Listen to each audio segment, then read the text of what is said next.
안녕하십니까. 반갑습니다. 주식 참견 시점의 주참씨입니다. 편안한 주말과 휴일 보내셨습니까? 자, 두산 피오셀의 주가 자체가 지난주에 한 단계 레벨업을 시켜주고 난 다음에 금일까지 이틀 동안의 주가 자체가 큰 변동성 없이 엄봉하의 캔들을 만들어주면서 미미한 등락을 좀 보여주고 있는 그런 모습이죠.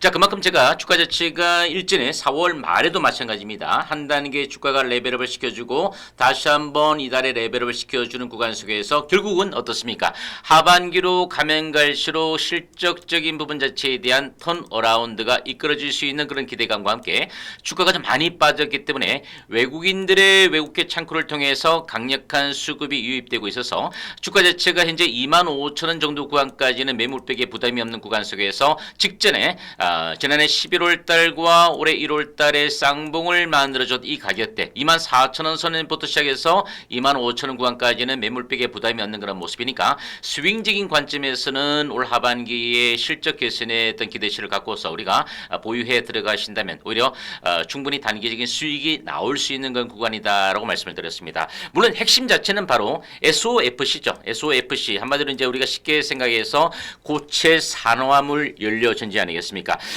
올해 이제 새만금 산업단지의 50메가와트급 규모의 공장을 구축을 통해서 본격적인 SOFC 즉 고체 산화물 연료 전지와 관련된 양산 체제를 만들어 놨기 때문에 이제 시제품을 생산하고 난 다음에 올해 연말에 발전용 고체 산화물 연료 전지와 관련해서 개발 실증까지 다 마무리 짓겠다. 그리고 난 다음에 이제 초도 물량까지도 이제 수주에 이제 본격적으로 진출을 하겠다. 이런 부분들을 말씀을 드렸습니다. 물론 이제 미래적으로 봤을 때 좀 더 미래 성장 동력을 위해서 우리가 이 발전용 연료 전지 이후에 그죠? 이렇게 말씀드렸던 선박용 고체 산화물 연료 전지 쪽에도 이제 개발 및 환경 테스트 인증을 해 가고 있다라는 부분도 말씀드렸고요. 그리고 한 단계 더 나아가서 기본적으로 고체 산화물 연료 전지 대비 25% 정도의 효율 자체를 더 업그레이드 시킬 수 있는 인상의 연료 전지 같은 경우에도 올해 연말부터 양산을 시작해서 올해부터 하반기부터 양산을 시작해서 7월이죠. 제가 7월에 말씀드렸습니다. 물론 이제 이 부분 자체는 확정되는 부분 자체는 다시 한번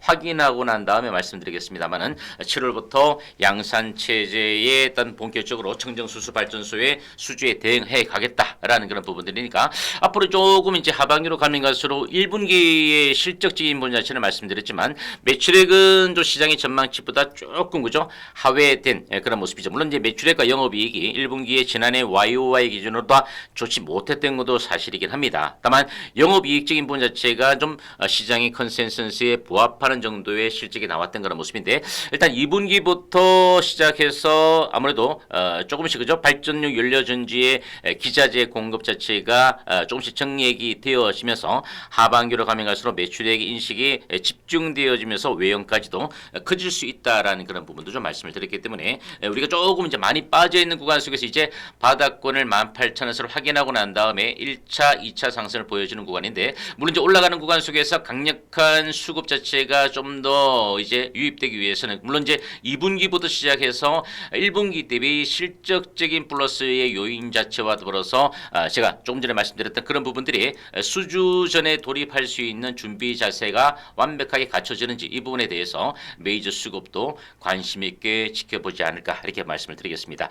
또한 두산 밥켓의 이제 북미 사업장 쪽에서도 생산 공정을 청정 에너지를 가동해서 탄소 중립을 가속화하기 위해서 동사의 자회사죠 하이엑시엄과 관련된 이제 연료 전지를 구축하겠다 이런 부분들도 나오고 있습니다. 그래서 여러 가지 부분에서 올해는 실적적인 부분 자체가 바닥권을 탈피할 수 있는 그런 구간으로 보여지고 현재 보이시는 차트 자체는 이제 주봉 차트입니다. 여러분들 보시는 바와 같이 주가 자체가 지난 2023년 대비 2024년도에는 직전 저점을 깨지 않으면서 여전히 바닥권에서 박스권을 그려가고 있는 그런 모습이죠.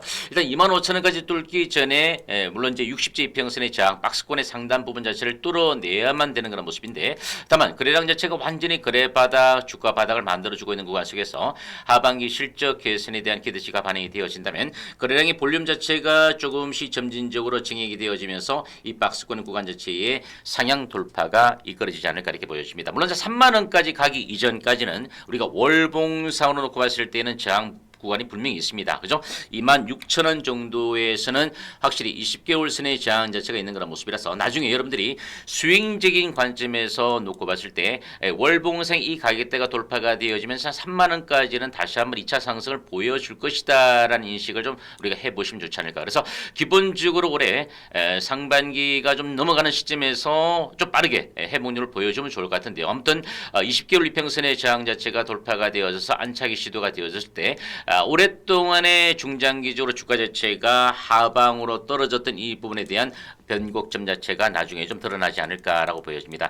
저는 두산 비오셀의 주가 자체가 올해 하반기로 갈수록 지난해 연간 놓고 봤을 때 매출액도 좀 많이 줄어들었고 영업이익적인 부분 자체도 지난해 연간으로 봤을 때는 16억 원 정도의 어떤 소폭적인 수익성이 나왔던 그런 모습이거든요. 그러니까 2022년 대비해서 무려 영업이익의 하락폭이 무려 77%나 급감을 했던 그런 모습이라서 올해 이 부분에서 1분기의 실적은 이미 우리가 시장에 예상했던 그런 모습이니까 이 부분 자체는 우리가 예상의 이외에 추가적으로 이제 2분기부터 시작해서 외형과 수익성 자체가 동시에 두 마리 토끼가 동시에 조금 더 우상향 패턴을 보여주게 된다면 분명히 메이저 수급이 더 붙을 수밖에 없는 그런 모습이 아닌가 이렇게 보여집니다. 좀 과도하게 빠졌던 그런 모습이니까 우리가 월봉상의 일단 주가의 흐름 자체도 중요하겠지만 단기적으로 봤을 때 주가가 올라가는 구간 속에서 23,000원 정도의 구간부터 시작해서 직전의 쌍봉 그죠? 24,000원 요 구간 정도까지가 돌파가 되어지기 전에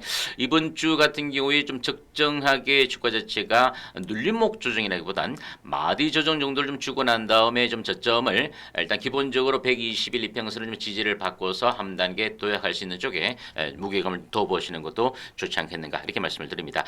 지난 주말에 미증시 흐름 자체도 그렇게 나빠 보이지는 않았습니다. 그래서 하반기 이제 한 9월 정도의 인플레이션 지표 자체는 뭐 개수적으로 체크를 해봐야 되겠습니다만은 금리 인하에 대한 기대감도 다시 한번 재부각이 되고 있는 구간 속에서 글로벌 기업들의 이제 실적에 따라서 주가의 방향성이 오고 가는 그런 어떤 변동성 양세가 다시 한번 나타나지 않을까. 그러면 두산 비오셀 같은 경우는 이미 1분기 실적과 관련된 부분 자체가 이미 주가에 좀 반영이 되어졌다라는 그런 부분을 감안해 봤을 때 결국 수급적인 부분 자체는 외국인들의 핸들링 자체가 상당히 중요하지 않을까 이렇게 말씀을 드리겠습니다. 그래서 외국인들이 지난 주말에 어떤 매수 적극적인 대량의 매수에 가담했던 정도 한 3분의 1 정도의 물량을 좀 매도했던 그런 모습인데 자 금주 출발하는 구간 속에서 매도 물량이 나온다 하더라도 이렇게 적극적으로 5월 16일 날 쌍끌이 매수를 가담했던 이 부분 자체가 바로 엑시트로 전환되지는 않을 것이다 라고 저는 보고 있습니다. 특히 기관들 입장에서의 어떤 1개월 누적된 포지션 자체도